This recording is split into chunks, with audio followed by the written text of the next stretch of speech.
ayol kishi eridan arazlab bir marta tashlab ketsa uyiga, tamom o'sha erini barakasini kesadi. Tamom o'sha erini hayotidagi kelajagiga bolta uradi shu ayol. Nimaga?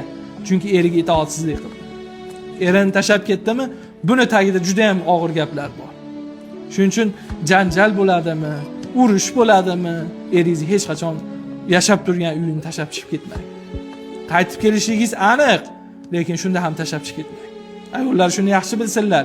Eriga qilingan har bitta xatti-harakat noto'g'ri tarafga. Unga bo'lgan hurmatsizlik darajasidagi birgina harakat eringiz ishida, eringiz salohiyatida, eringiz kelajagiga katta ta'sir qiladi, salbiy ta'sir qiladiki, buni mevasini albatta ko'rasiz. Shuning uchun arazlashayotgan yosh oilalar shuni yaxshi his qilsinlarki, hech qachon eringizni uyini tashlab ketmang arazlab. Mayli siz haq bo'lsangiz ham, nohaq bo'lsangiz ham. Mana shuni ayollar odat qilingki, nima bo'lgan taqdirda ham eringizni